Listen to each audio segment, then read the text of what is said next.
Hey everyone, it is Kate Weatherwise, your favorite weather girl, coming to you on January 9th, 2026. It is just about 9 o'clock on the Pacific Coast, which means it is just about midnight on the East Coast. Now, what this video is going to be about is mainly the East Coast and the weather that is coming. It currently happening and is coming over the next week to 10 days. I'm going to go out 10 days only because this pattern is looking more and more like it's solidified, which means any systems that come into the central part of the US or southern US, that they have a potential to develop into a pretty hefty low pressure system that could potentially turn into a nor'easter. And then the West Coast currently over the next couple days by the end of the weekend is looking possibly at another atmospheric river ramping up. Now, it's not going to be a 2 week long atmospheric river like we saw back in December, but it is going to be a couple days of heavier rain, which could equate to flooding and such again. So let's just get right into it because that's what we do. I'm taking us into this is the current satellite imagery of the United States. You can see this system over here. I talked about it in a video this morning that was bringing some thunderstorms and activity over in the Mississippi, Louisiana, and Alabama states of the South. So that is still that system has lifted up into the Northeast and has become part of this other low pressure system that is into Canada. There is another system that is starting to develop and also bring in some severe weather to this area of the country. And so we're just going to take a look at this in a moment. This is a system that is about to head into the Pacific coast, into mainly the Northwest, the Pacific Northwest. California, you have some offshore winds going on right now. These winds are coming offshore and then heading into this low pressure system that is up here, entering into Alaska, southeast Alaska, but it's also bringing in all of these winds, these southwesterly offshore winds. So California had a really nice day today. No rain, nothing like that. So that is what they have needed to help clean up after all of the rain and all the flooding they've had. They've had lots of mountain snow and issues, just nonstop issues weather-wise. So pretty much all of the West Coast has had a lot of weather action this winter so far. So we have the West and the East competing. There's a little bit of a snow system here in the center part of the country too. What was warm over here yesterday that brought lots of rain and flooding into Wisconsin. I talked about that yesterday in one of my videos.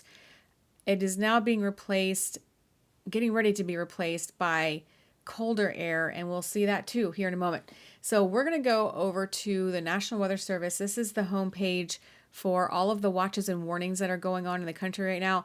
This we're going to go talk about next. This is a tornado watch that is in effect for Louisiana and Mississippi until 4 a.m. Central Time Saturday morning. And with those storms is going to be some flooding that is indicated here by all the green. And this is a wind advisory here in South Carolina. And we have some wind advisories up here in upstate New York and Maine. And then notice how yesterday this was a warm pocket. And now this low pressure system has exited out of the country, is going into Canada. So now we're switching back into those northwesterly winds. And we have, in effect, a winter weather advisory for northwest lower Michigan. And that is, I'm going to click on this because I forgot to look to see what time um, what time these winter weather advisories are for. 3 and 5 inches from 10 a.m. Saturday to 10 a.m. Sunday. So all day Saturday, we're going to see some of those showers, snow showers, and lake effect snow just really start to come back into the picture here for Northwest Lower Michigan. They had a couple days of, they would probably say balmy weather, but now we're getting back into winter. And then we also have those winter weather advisories for Nebraska. And then we have a special weather statement here in Minnesota. And then we also have some wind advisories and high wind warnings for Montana. And this happens quite often this time of year in Montana. They have, outside of western Montana with the mountains, in southwest Montana, once you get out over the plains, it is flat as a pancake. So the winds really pick up there very easily. And then we have some dense fog advisories into Oregon and southern Idaho. And then as we go down into California, we actually have a freeze. This is a freeze warning for Arizona, for southern Arizona. There's a freeze warning. Let's see what this freeze warning says to us. Bring this over into a frame so you can see it. This is until 9 a.m. Saturday morning. Temperatures below freezing, 25 to 32 degrees. I actually have some friends who live down just west of Phoenix, and it's been in the 30s for them several mornings this week, and they're cold. They're freezing right now. So it's going to be cold down there. Cold down there for sure. So let's go back. Bring this back over here. And we are going to take a look at the lightning. This is all of the lightning that has taken place in the country over the past 2 hours.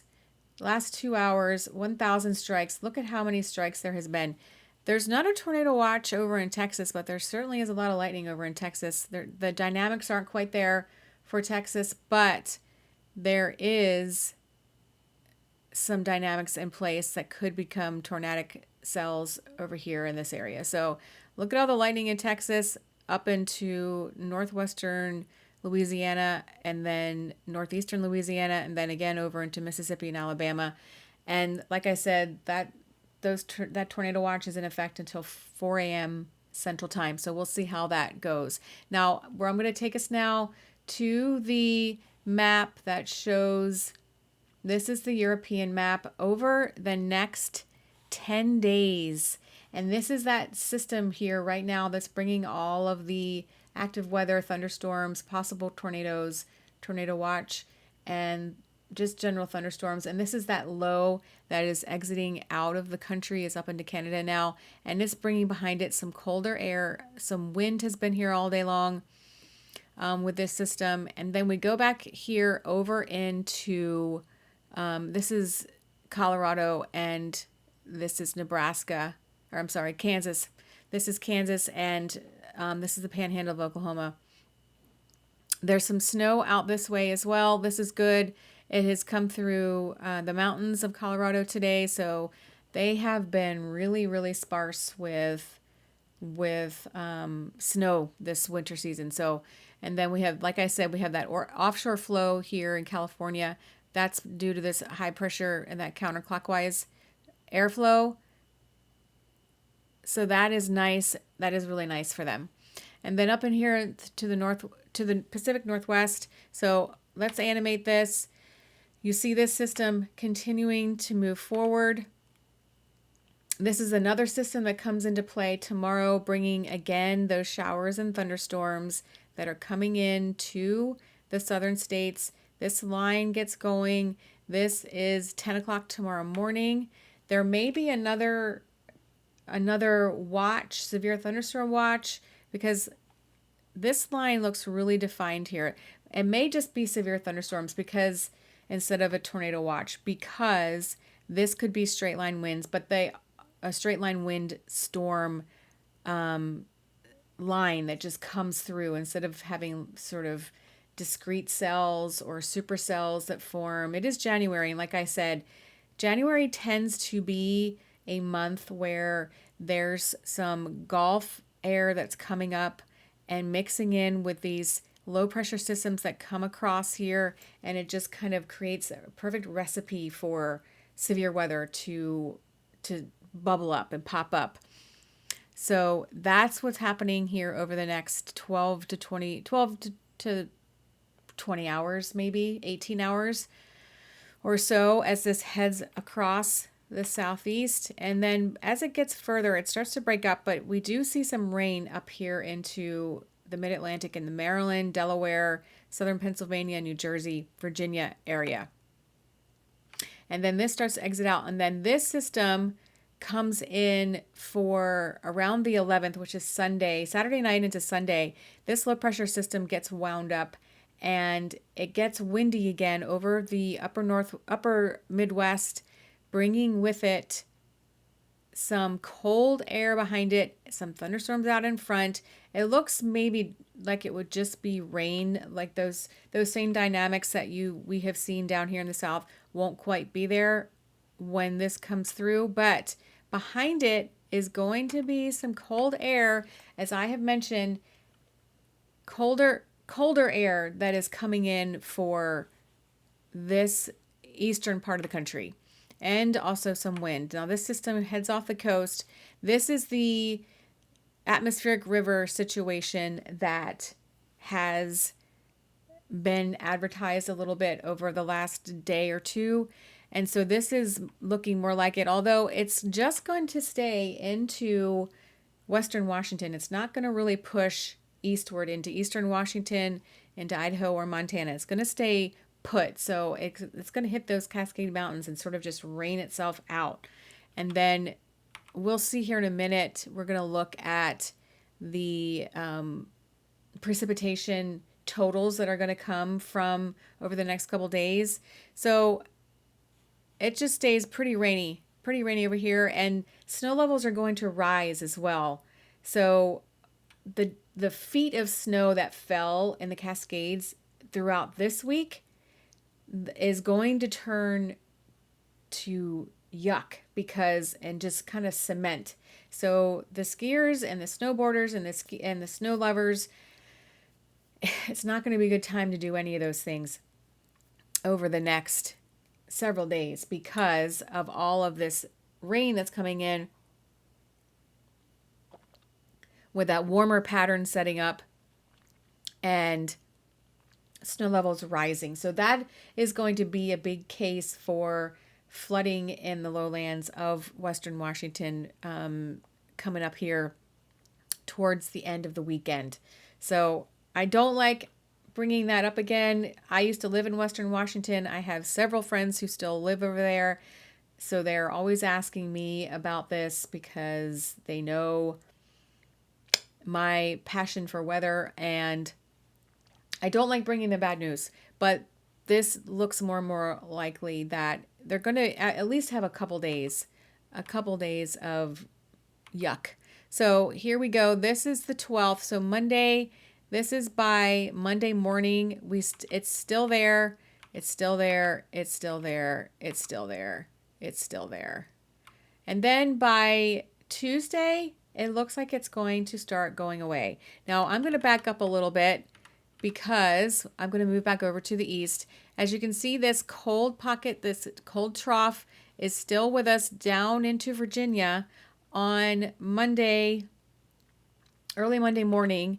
And then it stays with us. And then as this low pressure system comes into play, and it's coming down from the northwest in Canada, so it's going to bring some cold air with it, reinforcing that colder air. And then this one really digs down into the south. Now, as we go into the 15th, in the afternoon of the 15th, you see some snow popping up for northern Georgia. This is mixed precipitation for northern Georgia. You see this colder air coming all the way down into North Florida, and some snow all the way into Virginia, into Southwest Virginia, into lower Maryland and lower Delaware. This is on the 15th. So this is about 5-6 days away. And then this low transfers from over here out onto the coast. And this could change with each model run that starts to generate. But because if this low hugs towards the coast, then there could be some snow that shows up here. If it stays out over the ocean, then there's really not going to be much of anything that you're going to experience on the coast. And then as it starts to exit, you see it gets pretty strong, and then it traverses the ocean and heads over towards Europe. So this cold air is still in place though, and it gets reinforced again and again. This another system comes through here by the 18th, and this one stays a little inland, but too inland. So we have again rain, and then that section of purple where mixed precipitation and possible ice and mixed precipitation, that mess, and then you get further inland into western Pennsylvania, southwestern New York, into Ohio, then you get that's where you get the snow. So this will definitely be watched because the placement of this I'm sure it will change, but as you can see, it creates this really cold pocket behind it. And this reinforces that cold all the way down into almost central Florida, almost Orlando area. This is on the 19th, and then this low pushes back out again, and it takes with it the colder air, and this warmer air starts to come back into the south and pushes north. And then this is by the 21st, and that's where I'm going to stop it because that is more than 10 days away. But as you can see, we bring back the colder air and more average winter temperatures for the Northwest, and colder air and a little bit below average temperatures for the upper Midwest down into the Mid-Atlantic. And then we get back into summertime, not summertime. I don't know why I said summertime. Warmer temperatures, more average or a little bit above average temperatures for this area, which is what this area is used to seeing. So this is getting towards the third week in January. So that's what we're looking like.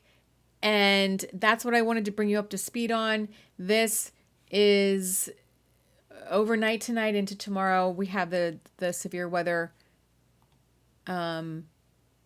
chances. And then these are the temperatures, and they pretty much tell the tale of that cold air that's going to be on the East Coast and goes all the way down. Look at this, 32 degrees in northern Florida on the 16th, overnight 15th into 16th. So just get ready for that. And then we have negative below zero temperatures up here into Maine. You guys are going to be cold. Into the mountains, of course. It's always going to be colder in the mountains of the West. And then some average temperatures for places like eastern Washington, eastern Oregon, and Idaho, and into Montana. But this for Montana is pretty warm, to be honest, this time of year. 28, 29 degrees. That's pretty warm for them. They're not used to these temperatures. That's like summertime for them, really.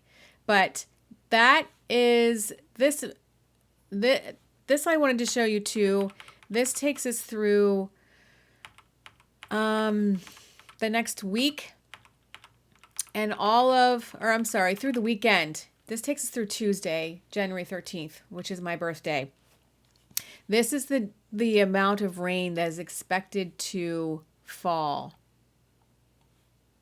Can you see this? Not sort of. Okay. So this is the amount of rain that's supposed to fall here in Western Washington. And this is places out here on the northwestern corner of Washington State. This corresponds with, let me bring this up here a little bit. This corresponds with between 5 to 8 inches of rain out here. And then a lot of these areas, 2, 3, 4, 5 inches of rain up here close to the Canadian border. But, this is what I was saying about the atmospheric river. We could see that develop and really dump some rain by the end of the weekend and into Monday.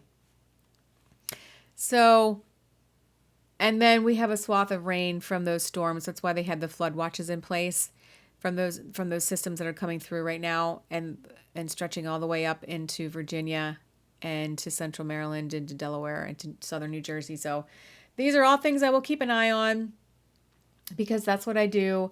And I know it's late and I've been talking for 20 minutes. So again, if you are not subscribed to my channel, I'm going to go back over here to I Love Satellite Imagery. If you're not subscribed to my channel, please subscribe to my channel. Please share my channel. This helps me out a lot. And hit the bell to turn on the notifications when I put out another video. I put out videos daily, whether they are longer form videos like this one or short videos that are around 3 minutes or less. And just keep everybody updated. I will send out another one tomorrow, and everything will get updated again based on new data and new analyzing. So that's it for now, but I will be back later with other videos and keep everyone up to date. All right, this is Kate Weatherwise saying bye for now.